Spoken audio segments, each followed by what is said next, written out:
समर्पित कार्यकर्ता जिन्होंने वर्षों से संगठन के काम में बहुत बड़ा सहयोग दिया यहां,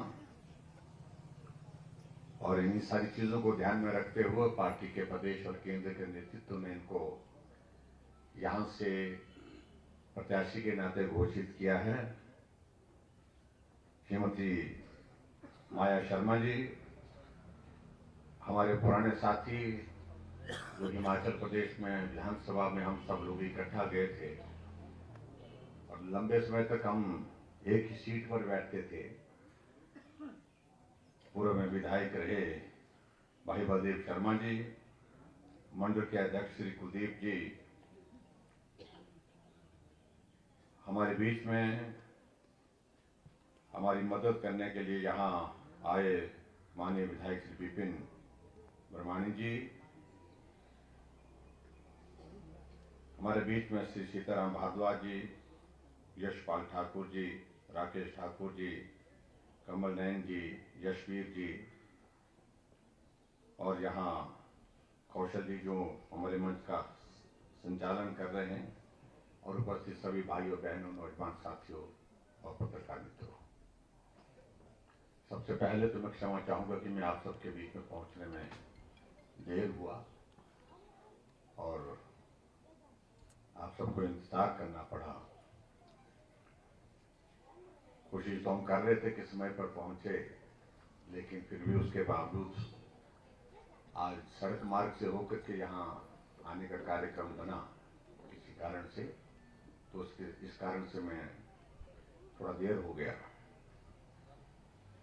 भाई और बहनों, जहां आज के इस कार्यक्रम, ये चुनावी सभा है, चुनावी कार्यक्रम है, चुनावी कार्यक्रम में अपनी बात कहने के लिए हम आए हैं। ये बड़सर विधानसभा क्षेत्र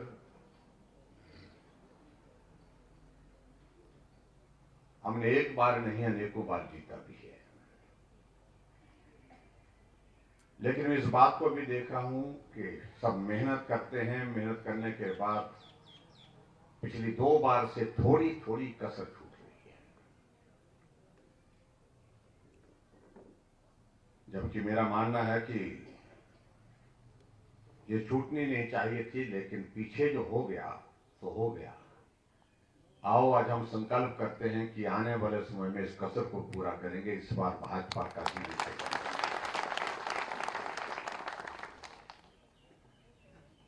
पूरा देश भाजपा के साथ चला है, पूरा देश नरेंद्र भाई मोदी जी के साथ चला है। और जब डबल इंजन की सरकार का हम जिक्र करते हैं कि दिल्ली में नरेंद्र भाई मोदी जी और हिमाचल में भारतीय जनता पार्टी की सरकार दोनों मिलकर के काम कर रही है, ऐसे में जरूरत है कि हम आने वाले समय में जो विधानसभा का जो चुनाव होने वाला है, इसमें भारतीय जनता पार्टी की जीत को सुनिश्चित करने के लिए कोई कसर न छोड़े। मैं योजनाओं का जिक्र करना छोड़ देता हूं। मैं आज के राजनीतिक हालात को लेकर के 2-3 बात को कह करके अपनी बात पूरी करूंगा।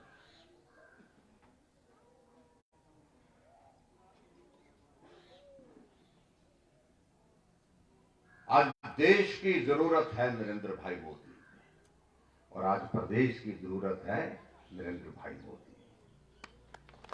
वो इसलिए है कि लंबे अरसे के बाद एक दौर हमको ऐसा देखने को मिला है जब हमको लगा कि भारत सीना तान करके चल सकता है, सिर उठा करके चल सकता है। हमारे कांग्रेस के मित्र कई तरह के प्रश्न खड़ा करने की कोशिश करते,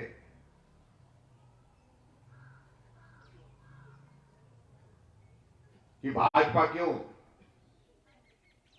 हम उनको बड़ा स्पष्ट कहना चाहते हैं, भाजपा इसलिए क्योंकि कश्मीर में धारा 370 समाप्त करने की जरूरत किसी की नहीं हो पाई थी। ये नेतृत्व भारतीय जनता पार्टी का था। नरेंद्र भाई मोदी जी, देश के प्रधानमंत्री और गृह मंत्री अमित भाई जी, हमने अपनी आंखों के सामने धारा 370 को समाप्त होते देखा है। इसलिए भाजपा, हम कहते थे राम लला हम आएंगे, मंदिर वहीं बनाएंगे, और ये कहते कहते हमारे पूर्वज भी चले गए, बुजुर्ग भी चले गए, और हम यही सोचते थे कि शायद हम भी ऐसे चले जाएंगे, लेकिन ये सपना हमारी आंखों के सामने साकार नहीं हो पाएगा। लेकिन हम सौभाग्यशाली हैं कि हमने अपने आंखों के सामने राम जन्मभूमि पर देश के यशस्वी प्रधानमंत्री नरेंद्र मोदी जी को भूमि पूजन करते हुए, शिलान्यास करते हुए, राम मंदिर की शिला को रखते हुए, इसलिए भाजपा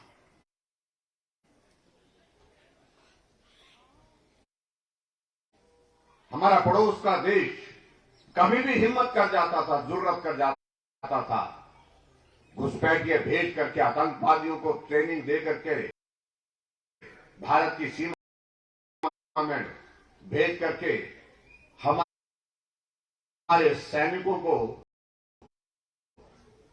एक नहीं अनेकों सैनिकों को उन्हें शहीद किया, शहादत देनी पड़ी। वो दौर लंबे समय से चला हुआ, लेकिन दौर ऐसा भी आया जब हमारे देश के यशस्वी प्रधानमंत्री नरेंद्र भाई मोदी जी ने कहा कि देश के अंदर भी तुमको जिंदा नहीं छोड़ेंगे, अगर देश से बाहर हैं तो भी तुमको जिंदा नहीं छोड़ेंगे। भारत की सेना के जवानों ने भारत की धरती से उड़ान भर करके पीओके में जाकर के जहां पुलवामा घटना को जिन लोगों ने अंजाम दिया था, वहीं उनको पीओके में दफन करके आ गए। इसलिए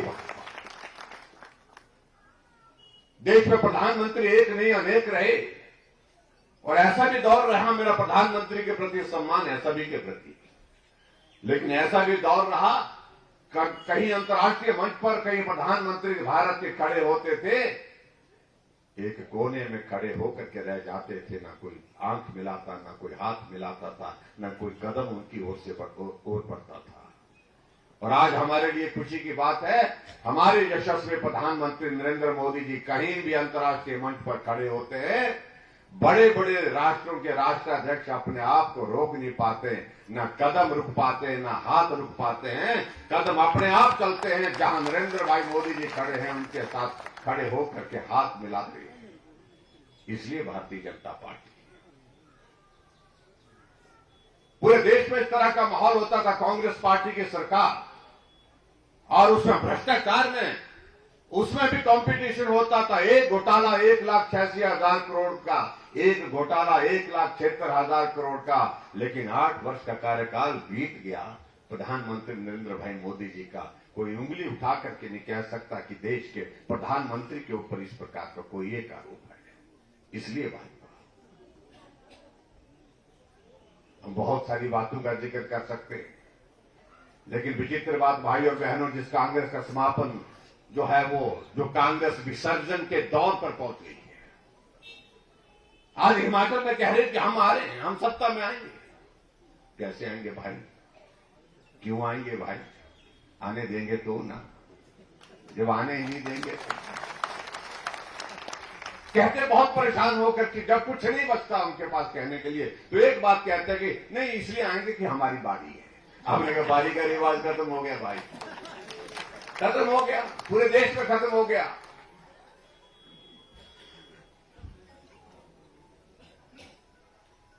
जहां उत्तराखंड हमारा पड़ोस का राज्य, जहां कहते थे कि हमारी बारी है, लेकिन बारी नहीं आई, और इसलिए जब बारी नहीं आई तो वहां नहीं आई तो यहां कहां से आएगी और कैसे आएगी? और हमारे लिए खुशी की बात है, पूरे देश भर में आदरणीय प्रधानमंत्री नरेंद्र भाई मोदी जी के नेतृत्व में एक माहौल बना है, एक वातावरण बन गया ऐसा।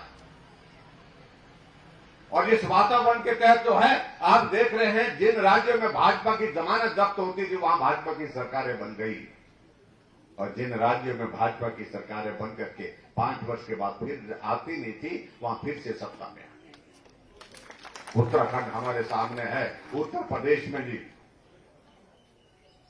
फिर योगी जी आ गए।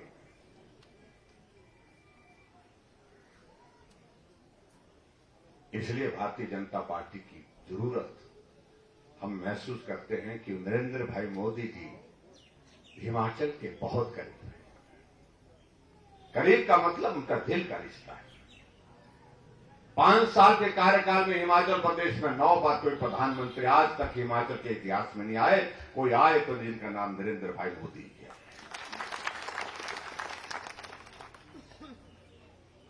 लेकिन हमारे कांग्रेस के मित्रों को एक आदत पड़ी है, मोदी जी आते हैं तो मोदी जी जाने के बाद फिर कहते हैं मोदी जी तो आए थे लेकिन दिया कुछ नहीं, यही कहते हैं।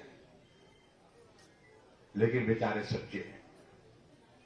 सच्चे इसलिए हैं कि इनको आदत पड़ी है, जब तक जेब में नहीं आया तब तक के लिए कुछ मानते ही नहीं कि कुछ दिया। मैंने कहा भाई वो तो दौर खत्म हो गया, वो जो आप सोचते थे कि जेब में आएगा वो नहीं आएगा, वो दौर खत्म हो गया।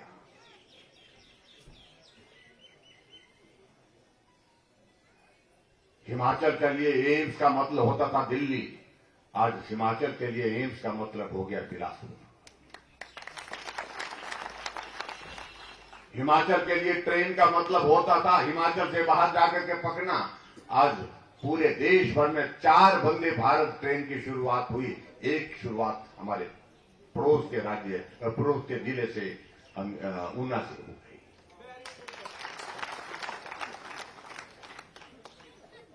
पूरे देश भर में 3 बल्क ड्रग फार्मा पार्क, जहां पर 20,000 से ज्यादा नौजवानों को रोजगार मिलेगा, उनमें से एक पहला बल्क ड्रग फार्मा पार्क कहीं मिला तो हिमाचल प्रदेश के ऊना जिले में मिला।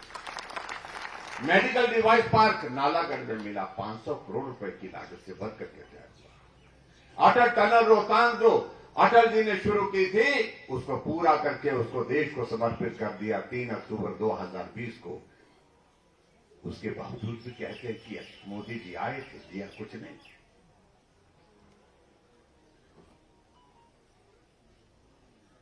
सबसे बड़ी परेशानी उनकी यही है कि मोदी जी आ रहे हैं तो इनका दिल कांपने लग जाता है,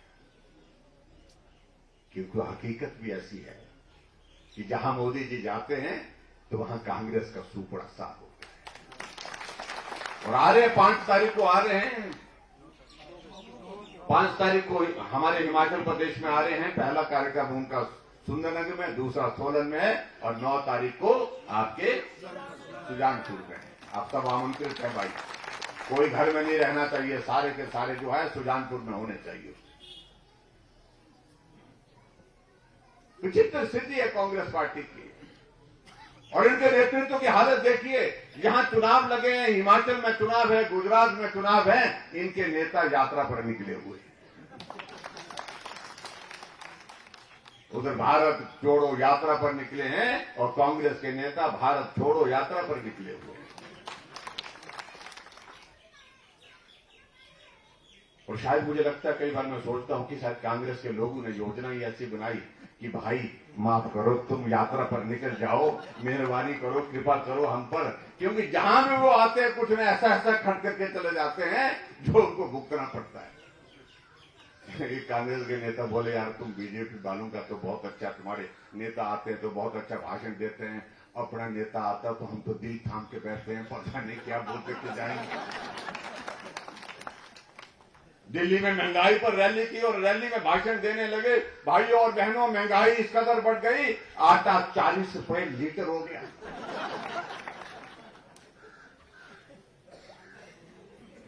और वही सामने समय में कांग्रेस के नेता सिर पटक रहे थे। कुछ बोले तो अच्छा हुआ, यात्रा पर चले गए। मैंने कहा वो तो यात्रा पर निकल पड़े, तुम चुनाव के परिणाम निकलने के बाद यात्रा पर जाओगे सारे के सारे। देखिए ये पार्टी नहीं रह गई अब हिमाचल में देखिए ना, हिमाचल में कांग्रेस पार्टी की अध्यक्षा बनाई गई। वो उनकी पार्टी का निर्णय, हमको कुछ नहीं उसमें कहना है, लेकिन महिला अध्यक्ष बनाई है, इसके लिए समर्थन और सहयोग की आवश्यकता है, इसको मार्गदर्शन की जरूरत है। 4 कार्यकारी अध्यक्ष बना दिए गए और 4 कार्यकारी अध्यक्ष बनाए गए, उनमें से 2 हमारे साथ आ गए, 2 रह गए। और कहा तो यह था कि ये 4 स्तंभ है, कांग्रेस की जो इमारत इस पर मजबूती के साथ खड़ी है, अब 2 रह गए। इमारत कितनी सुरक्षित रही, मुझे लगता है कि कभी भी इमारत जो है वो सुरक्षित नहीं हो सकती जो 2 पिलर पर रह गई है। जब कांग्रेस के लोगों ने पूछा, पत्रकारों ने पूछा उन कांग्रेस के नेताओं, भाई आप तो बड़े नेता तो आपको कार्यकारी अध्यक्ष बनाया था, आप क्यों छोड़ करके आ गए? नेता ने कहा कि भाई साहब बहुत देर हो गई, बहुत पहले आना चाहिए था, क्योंकि हालात ऐसे बने, कुछ बचा नहीं वहां पर, ना नेतृत्व है, ना नीति है, ना नियत है। और इसलिए आज देख रहे हैं आप, जो कांग्रेस उत्तर प्रदेश में वर्षों तक सत्ता में रही, अभी चुनाव हुआ तो 400 सीटों में से 367 सीटों पर जमानत जब्त हो गई।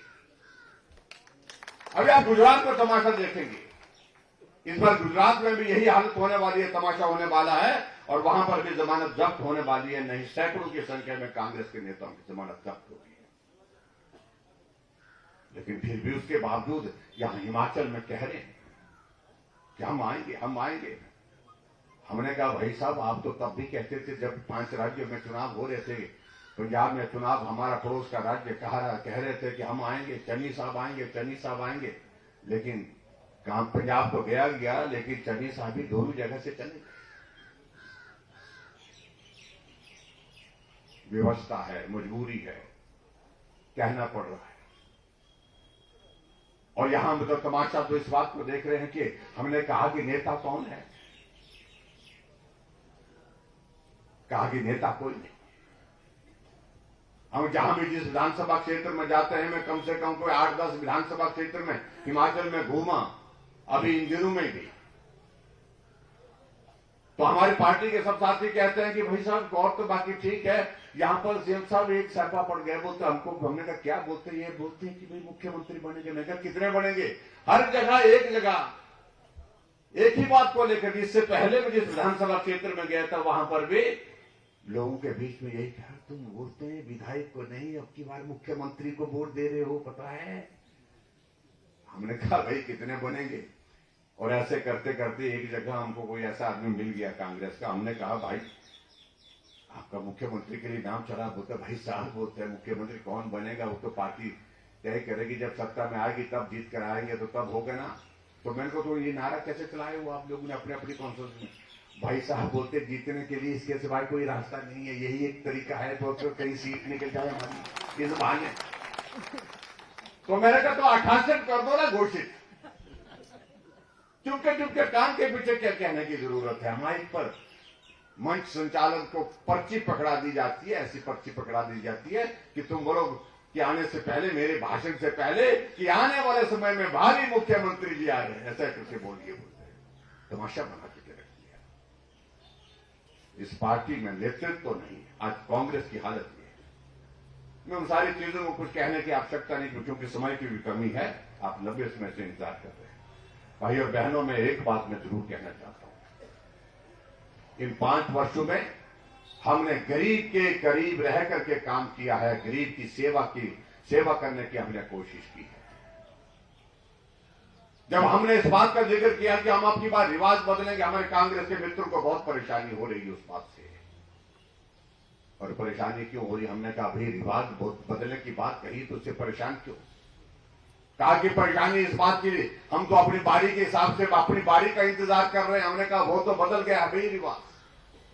हम एक चीज कहना चाह रहे हैं, जब पूरे देश भर में रिवाज बदल गया है, पूरा देश नरेंद्र भाई मोदी जी के साथ चलने के लिए आगे बढ़कर के काम कर रहा है, तो हिमाचल तो अपना प्रदेश है उनका। हिमाचल में वर्षों तक उनने काम किया। जब हिमाचल में आते हैं वो कहते हैं हिमाचल आया तो मैं से आता हूं तो मुझे लगता है कि मैं अपने घर आया हूं। ये हमारे देश के प्रधानमंत्री नरेंद्र मोदी। अगर बिलासपुर में ऑल इंडिया मेडिकल इंस्टीट्यूट का उद्घाटन करने के लिए आए तो यहां से जाकर के कुल्लू के ढालपुर के मैदान में, कुल्लू के दशहरे में देव संस्कृति को प्रणाम करने के लिए, रघुनाथ जी का आशीर्वाद लेने के लिए पहुंचे।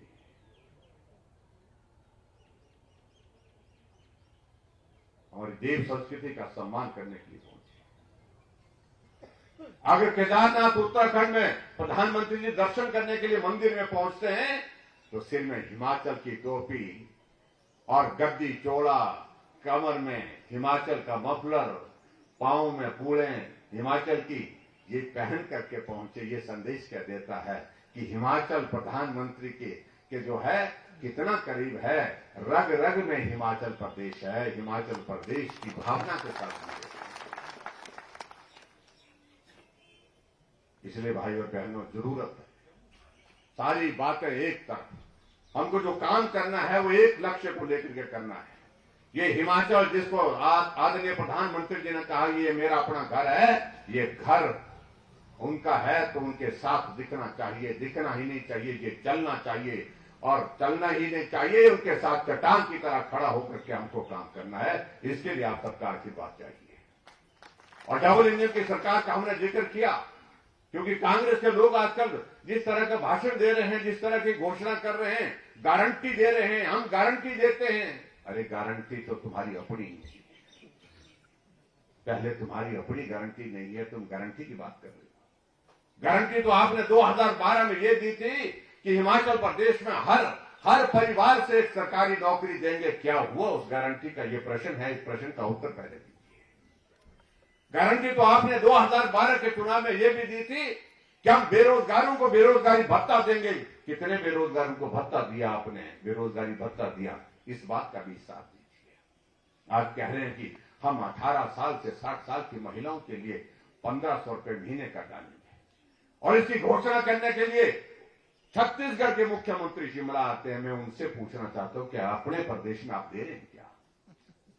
कभी मैं अखबार में देख रहा था, कांग्रेस पार्टी के वरिष्ठ नेता अनिल शर्मा इस बात का जिक्र कर रहे थे, मुझे मालूम नहीं भाई ये किसने बोला है, किसने कहा है, मुझसे पूछ करके तो बात नहीं की गई, पैसा कहां से आ गया मुझे मालूम नहीं। क्या हो गया कांग्रेस को?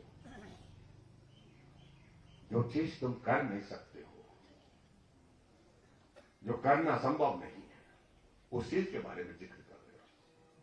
हमने जो कहा, हमने गारंटी नहीं दी, हमने काम करके दिखाया। हमने कभी वादा नहीं किया था कि हम 60 साल से ऊपर के सभी बुजुर्गों के लिए पेंशन का प्रावधान करेंगे, लेकिन हमने कर दिया, तब हम उसका जिक्र करेंगे। हमने कभी गारंटी नहीं दी थी कि हम हिमाचल प्रदेश में हर गरीब आदमी के घर में गैस का चूल्हा पहुंचाएंगे गृह सुविधा योजना के अंतर्गत, उज्ज्वला योजना के अंतर्गत, लेकिन हमने गारंटी नहीं दी थी, लेकिन हमने करके दिखाया है। आज हिमाचल प्रदेश के हर घर में गैस का चूल्हा पहुंचाया। हमने गारंटी नहीं दी थी कि हम हिमाचल प्रदेश में गरीब लोगों के इलाज के लिए 5 लाख रुपए का हेल्थ कवर देंगे, लेकिन हमने करके दिखाया, इसलिए हम उसका जिक्र कर रहे हैं। हम हिंद योजना, हमने गारंटी कहीं नहीं दी थी कि कोई आदमी अगर बिस्तर पर पड़ा है, लाइलाज बीमारी उसके साथ ऐसी लग गई है जो जिंदगी भर बिस्तर पर होगा, उसके लिए हम 3000 रुपए उसके खाते में डालेंगे। हमने करके दिखाया। हमने सहारा योजना के अंतर्गत 20,000 ऐसे लोगों के लिए हर महीने का हम 3000 रुपए उनके खाते में डाल करके उनकी मदद कर रहे हैं। हमने करके दिखाया। हमने गारंटी इस बात की नहीं दी थी क्योंकि वो बीपीएल परिवार की कोई बेटी, गरीब परिवार की कोई बेटी है, जिस दिन उस बेटी की शादी होती है, मां बाप की भावना होती है, वो आशीर्वाद तो दिल से देते हैं, लेकिन बेटी के हाथ पे शगुन देने के लिए उनके पास से पैसे नहीं। हमने कहा उस भूमिका को हम निभाएंगे। हमने शगुन योजना की शुरुआत की। हमने इस काम को हम सरकार की ओर से करेंगे। हम 31,000 रुपए शगुन उस बेटी के हाथ में उस वक्त, हम बिना गारंटी के काम करते हैं, वो गारंटी दे करके भी काम नहीं करते। ये अंतर है भाई और बहनों। इसलिए मैं आप सबसे यही निवेदन करने के लिए आया हूं कि हमको आने वाले समय में इस विधानसभा के चुनाव में सरकार भाजपा की बनेगी। मैं आपको बता रहा हूं, भाजपा की ही बनेगी, सिर्फ भाजपा की ही बनेगी। इसलिए बनेगी ये हिमाचल नरेंद्र मोदी जी का अपना हिमाचल है, उनके दिल के करीब है, इसलिए बाकी सारी चीजों को कोई नहीं देखता। इस विधानसभा क्षेत्र में बहुत सारी चीजों को लेकर के भाई बलदेव शर्मा जी मेरे साथ वर्षों तक हम इकट्ठा रहे हैं। इनके कहने पर इस विधानसभा क्षेत्र के विकास के लिए जो संभव बन पाया है वो किया है। जो भी हमने घोषणा की थी, एक एक वादे को पूरा किया है, जो कहा था वो किया।